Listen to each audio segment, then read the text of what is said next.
Hello everyone, welcome back to my channel. I hope you all are doing well and also you are preparing pretty well for your CSIR examination.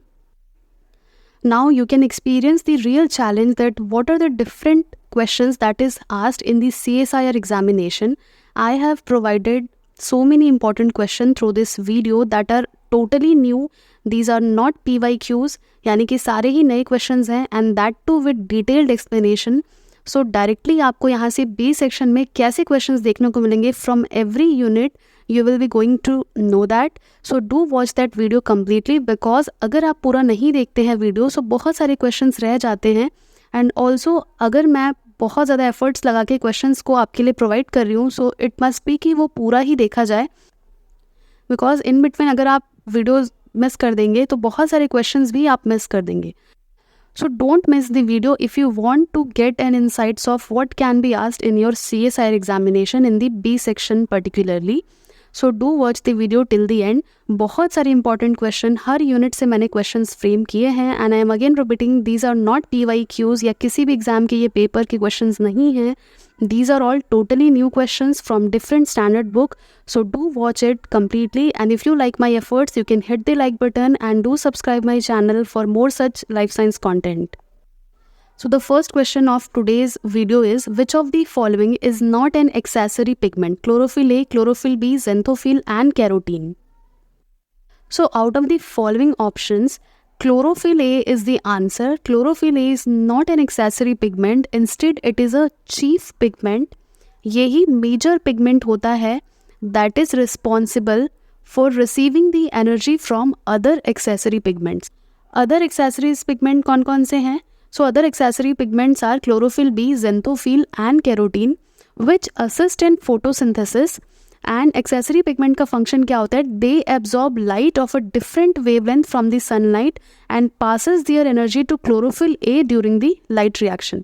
यानी कि जो chlorophyll B है, xanthophyll है, carotene है, all these are accessory pigment. ये क्या करते हैं? Different wavelength की light को absorb करते हैं and they pass their energy to chlorophyll, which is a chief pigment. So correct answer इस question का क्या है? Option A, that is chlorophyll A. So now next question, that is from ecology. So the question is, which of the following is true for the stabilized ecosystem? P minus R is equals to 1, P upon R is less than 1, P upon R is greater than 1 और P upon R is equals to 1.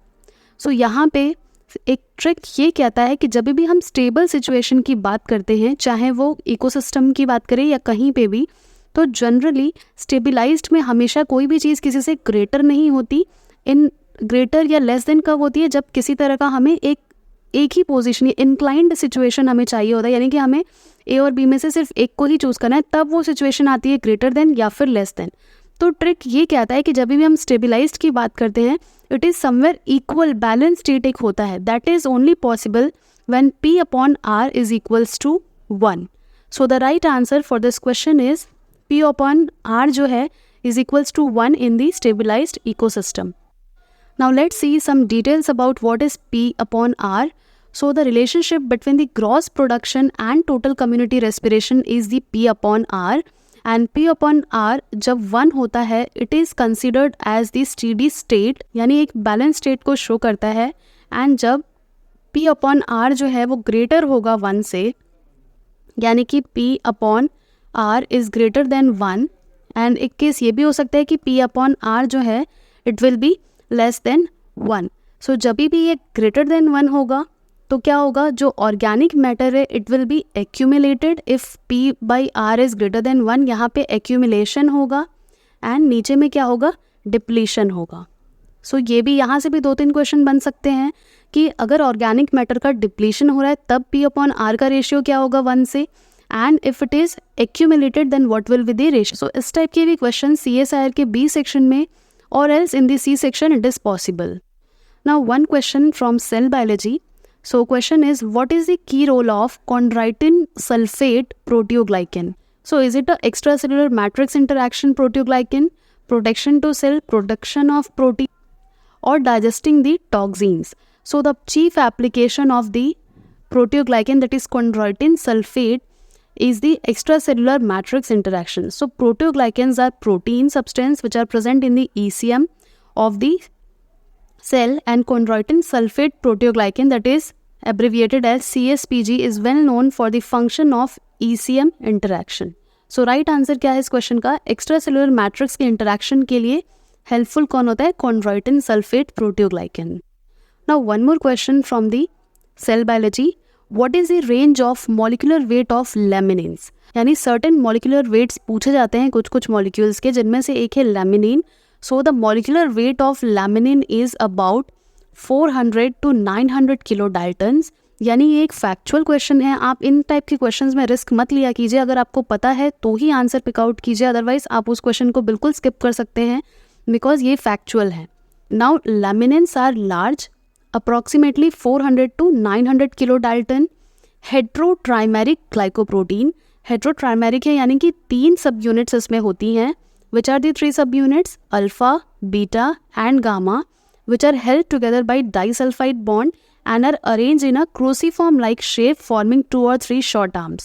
यहाँ पे figure भी मैं दिखा देती हूँ. So these are the laminins which has alpha subunit, beta subunit and gamma subunit which are arranged in a cruciform shape. Now next question from immunology. Immunology से भी बहुत सारे questions देखने को मिलते हैं B section में. So the question is, which of the following immunoglobulin is naturally given to the fetus? Indirectly ये पूछा गया है कि इनमें से कौन सा immunoglobulin is capable of crossing the placenta because it is directly transferred to the fetus. So इनमें से कौन सा होता है? IgG, IgM, IgD और IgE. So it is only the IgG which is capable of crossing the placenta, and इसीलिए ये directly immunity provide करता है किसे? फीटस को. नाउ कुछ और इससे इंपॉर्टेंट पॉइंटर्स देखते हैं जिससे क्वेश्चन डायरेक्टली आपको पूछे जा सकते हैं CSIR के B या फिर C सेक्शन में. बिकॉज मेरा एम ये होता है कि आपको एक क्वेश्चन से मेजरली क्वेश्चंस कैसे प्रोवाइड हो सकते हैं वो बताना, ना कि सिर्फ एक ही क्वेश्चन पढ़ाना. सो यहाँ से आपको सबसे पहले जो ध्यान रखना है वो ये ध्यान रखना है मॉलिक्यूलर वेट. सो यहाँ पे IgG के 4 वेरिएंट्स होते हैं, IgA के 2 variants and IgM, IgE, IgD का एक ही वेरिएंट होता है.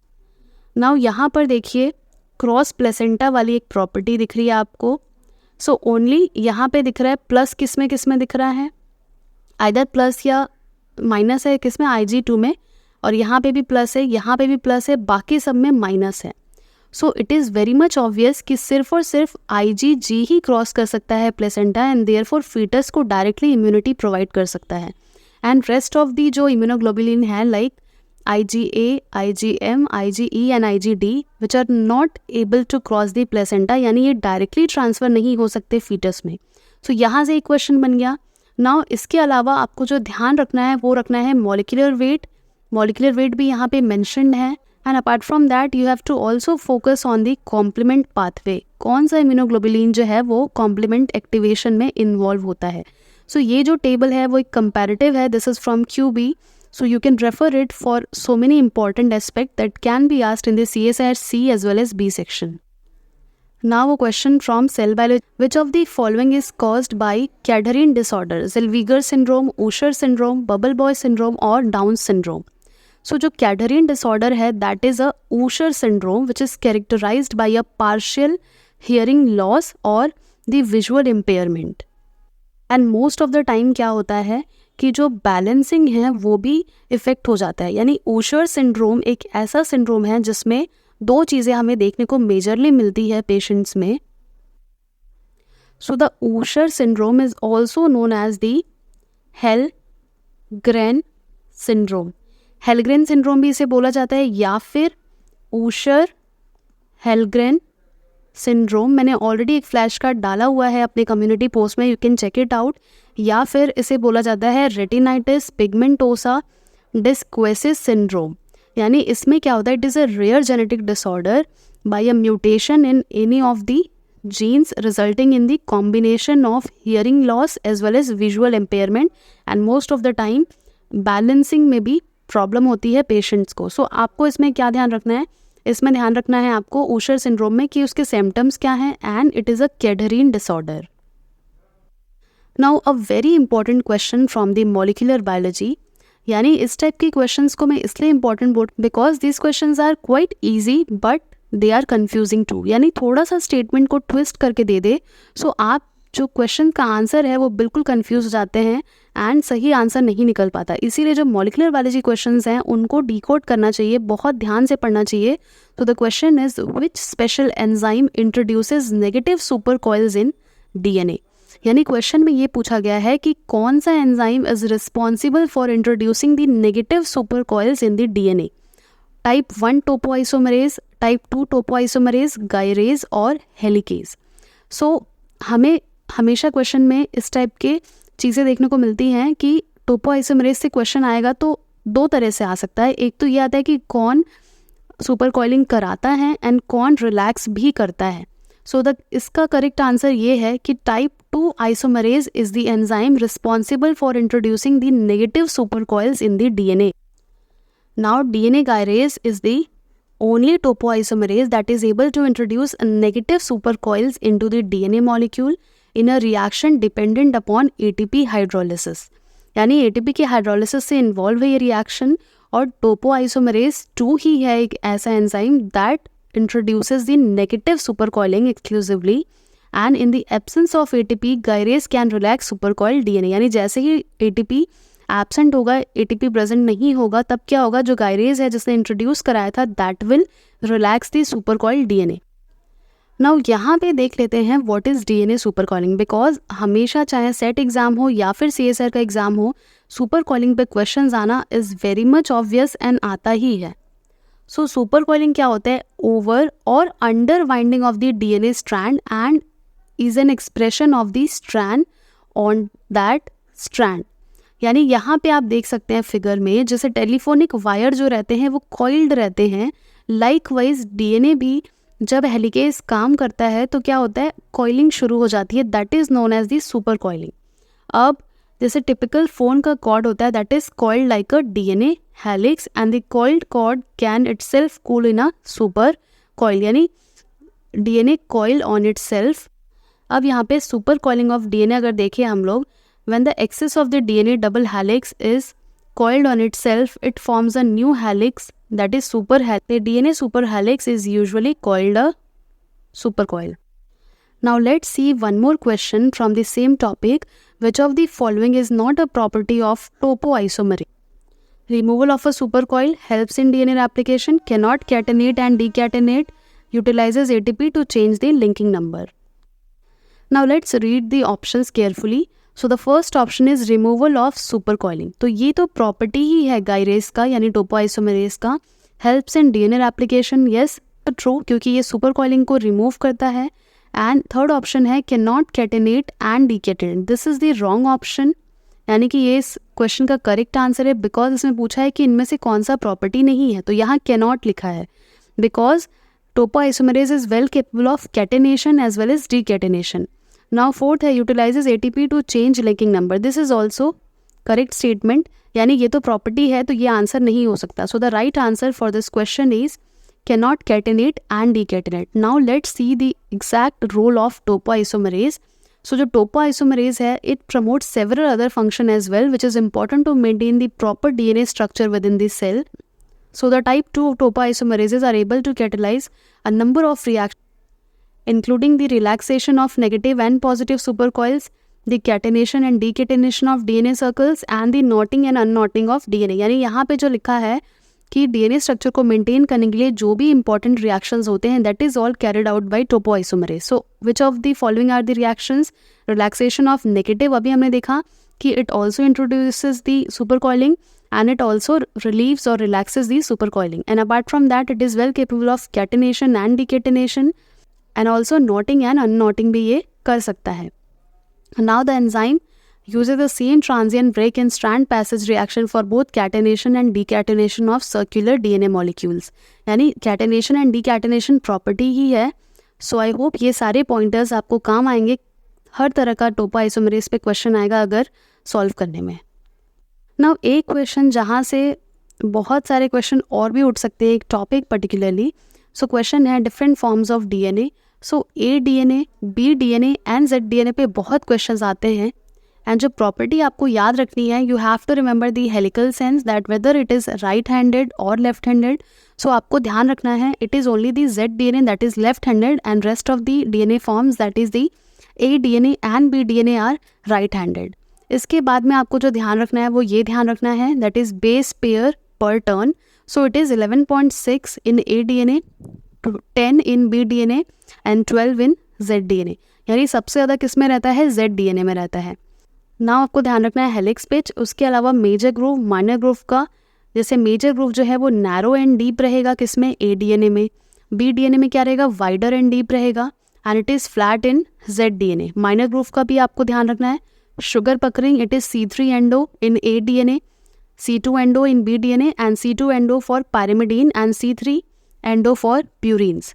उसके अलावा glycosidic bond conformation that is NT in the ADNA and it is NT again in BDNA and NT for pyrimidine and SYN for purine. सो ये जितने भी मैंने बताए हैं वो आपको ध्यान में रखने हैं. आपको ज़्यादातर ध्यान रखना है major groove and minor groove because इसमें कन्फ्यूजन होता है. ये क्वेश्चन में आएगा ही आएगा, स्टेटमेंट बेस्ड में भी आ सकता है C सेक्शन के.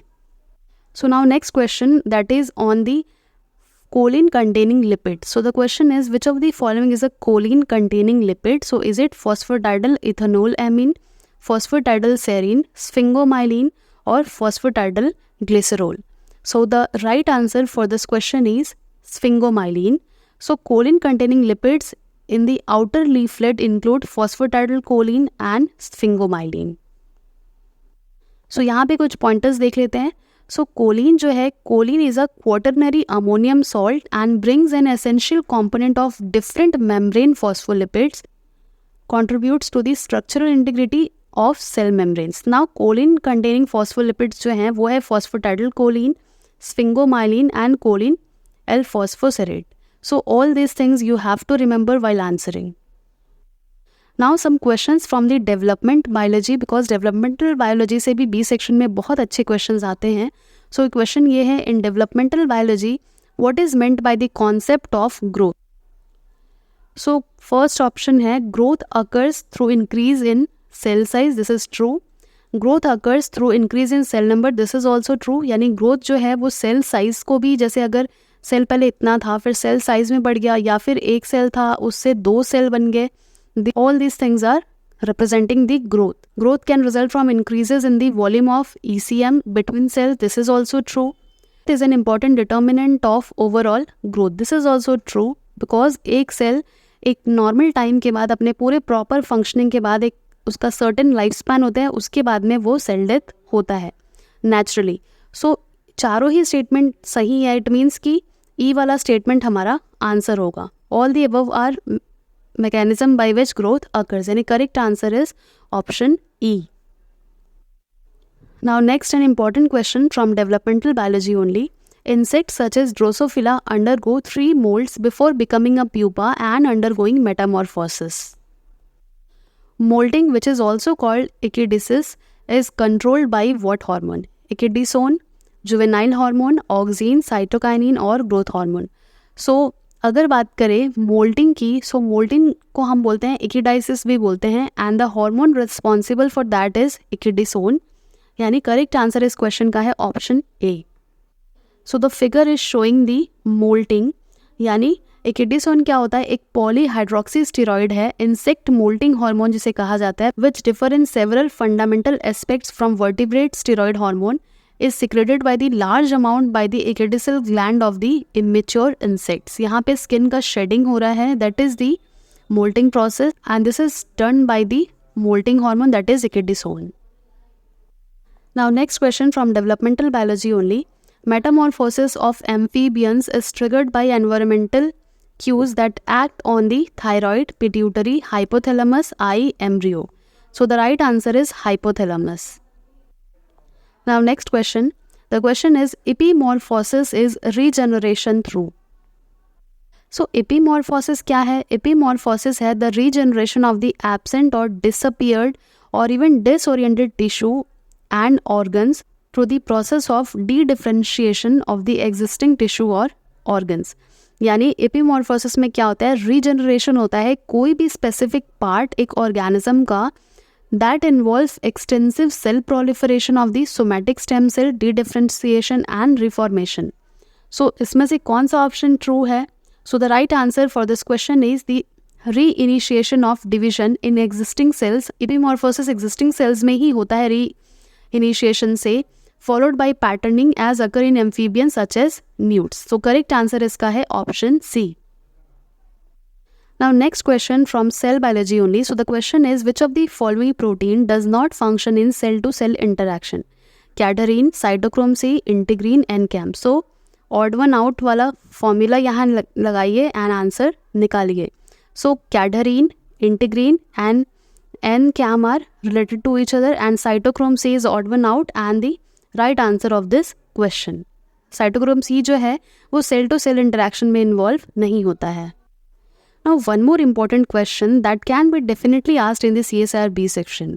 विच of the following drug is used to terminate early pregnancies? Victoza, Glucophage, RU486 और मेटफॉर्मिन.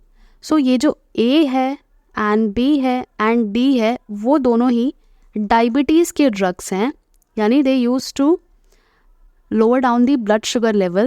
and जो RU486 है that is used to terminate early pregnancies. यानी metformin, glucophage and victoza are the drugs to cure diabetes and RU486 is the drug used to terminate the early pregnancies. Let's know some facts about RU486. So it is also known as mifepristone and it is a synthetic steroid drug that is used to end a pregnancy during its early stage. It is normally taken in combination with another drug, misoprostol, and is 97% effective during the first 63 days of pregnancy. यानी इसकी efficacy जो है वो almost 97% है अगर उसको initial 63 days after the pregnancy लिया जाता है तो. एंड ऑल्सो RU486 का मैकेनिज्म क्या है वर्किंग का? It blocks the progesterone. यानी क्वेश्चन अगर ये आता है कि जो कॉन्ट्रासेप्टिव्स होते हैं वो कैसे काम कर सकते हैं, तो usually they block the progesterone which is a natural substance that is necessary for maintaining the pregnancy. So pregnancy block करना है तो वो क्या करता है, जो हम 486 दे रहे हैं वो ब्लॉक कर देता है प्रोजेस्टेरॉन को that is required to maintain the pregnancy throughout. So इस तरह से काम करता है. Now next question from molecular biology. So question supercoiling पे ही है. Which type of supercoiling takes the form of a extended right-handed coils?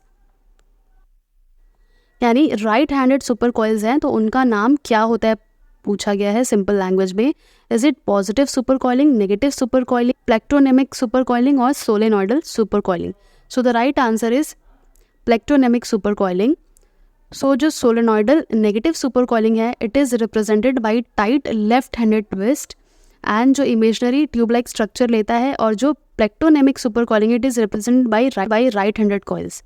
यानी कि जो प्लेक्टोनेमिक सुपर कॉइलिंग है वो कब होता है? राइट हैंडेड सुपर कॉइलिंग जब होगा. एंड जो सोलेनॉइडल है उसमें क्या होता है? नेगेटिव सुपर कॉइलिंग होता है and it is represented by the left handed twist. यानी सोलेनॉइडल में लेफ्ट हैंडेड एंड प्लेक्टोनेमिक में राइट हैंडेड कॉइल्स होगा. In the figure also you can see the plectonemic and the solenoidal supercoiling. So यहाँ पे जो plectonemic supercoiling है it is the extended right handed supercoil and जो solenoidal होता है it is the super coiling in the left handed. Now next question from cell biology. How many amino acid residues are there in ubiquitin? So it is again factual based question. So ubiquitin में total 76 amino acid residues रहते हैं. It is a highly conserve protein और major feature क्या होता है कि 7 lysine residues होते हैं यूबिक्विटिन प्रोटीन में. इस टाइप के डायरेक्ट क्वेश्चन भी जो फैक्चुअल्स पे बेस्ड हो सेल बायोलॉजी मॉलिक्यूलर बायोलॉजी से पॉसिबल हैं. Now one more question from the animal physiology part, यानी एनिमल फिजियोलॉजी से ये क्वेश्चन है. So the question is which of the following clinical sign indicates ischaemia of forearms? यानी आपको बताना है कि कौन सा क्लिनिकल इंडिकेशंस हैं for the ischaemia of forearms. So is it carpal tunnel syndrome, hand of benediction, ulnar claw और Volkmann contracture. So it is the Volkmann's contracture जो कि रिस्पॉन्सिबल है इस्कीमिया ऑफ फोर आर्म्स. सो इसमें क्या होता है? It is a permanent flexion contracture of the hands and wrist resulting in a claw like deformity of hand and finger. Passive extension of finger is restricted and painful. सो simple भाषा में अगर मैं समझाऊँ कि इस्कीमिया ऑफ फोरआर्म्स क्या होता है एंड उसका क्लिनिकल इंडिकेशन क्या होता है. सो जो इस्कीमिया ऑफ फोरआर्म है उसी को कहा जाता है वोल्कमैन कंट्रैक्चर, एंड ये कंडीशन है जिसमें क्या होता है, it occurs when there is a lack of blood flow to the forearm muscle. यानी जब हमारे फोरआर्म मसल्स में ब्लड का फ्लो रुक जाता है, तब जो कंडीशन बनती है उसे कहा जाता है Volkmann contracture, and also it is known as ischemia of the forearm. अब इसमें क्या होता है, this can happen when there is increased pressure due to swelling, a condition called compartment syndrome. यानी जब भी हमारे फोरआर्म में स्वेलिंग आती है, जब प्रेशर इंक्रीज हो जाता है स्वेलिंग के थ्रू, तब ब्लड फ्लो रुक जाता है. अब ये जो इस्कीमिया है, it can result in permanent shortening of the flexor muscles in the forearm which can cause a claw like deformity of the hand, finger and wrist. And इसमें क्या होता है, द डिफॉर्मिटी की वजह से पेन होता है रिस्ट में एंड फिंगर्स में बहुत ज़्यादा. सो ये एनुअल फिजियोलॉजी का क्वेश्चन था. Now one more question, detoxification of lipid drugs and other harmful compounds in ER is carried out by cytochrome D, cytochrome F, cytochrome BF or cytochrome P450. So the right answer is cytochrome D P450, which is an enzyme which function is to metabolize potentially toxic compounds. Now one question from signaling. So the question is, the two component system drives bacterial chemotaxis by coupling autophosphorylation of which receptor to phosphorylation of the receptor regulatory protein? Histidine kinase, adenyl cyclase, guanyl cyclase or none? It is the histidine kinase, which is a two-component system which drives the bacterial chemotaxis by coupling autophosphorylation of the histidine kinase to phosphorylate of the regulatory proteins. Now one possible question in the B section, और इसी के अगर बहुत सारे example दे दिए तो वो C section में आ जाएगा. So the question is, division of human egg is holoblastic and equal, holoblastic and unequal, isoblastic or meroblastic. So it is the holoblastic and unequal cleavage in the human egg. से related और questions कैसे आ सकते हैं, plastic cleavage में आइसोलेसिथल, उसमें radial, spiral, bilateral, rotational. सो जो rotational है वो देखने को मिलता है मैमल्स में एंड नीमेटोड्स में, बाइलेटरल ट्यूनिकेट्स में देखने को मिलता है, and spiral annelids, mollusc and platforms में, एंड रेडियल किस में देखने को मिलता है, इकानोडर्म्स में एंड एम्फिऑक्सिस में. नाउ मीजोलेसिथल किस में देखने को मिलता है, रेडियल, एम्फीबियंस में. इसके अलावा ये भी इंपॉर्टेंट है मीरोब्लास्टिक. सो इसमें telolecithal, that is bilateral, discoidal and centrolecithal. So discoidal पूछा जाता है, it is in fishes, reptiles and birds. And अगर ये सेंट्रोलेसिथल हो और मीरोब्लास्टिक हो superficial, so it is in most of the insects. So इस टाइप की क्वेश्चंस मैचिंग में बहुत ऑब्वियस है कि आ सकते हैं. So this is all for today. I hope you liked it. So hit the like button and thank you so much for watching.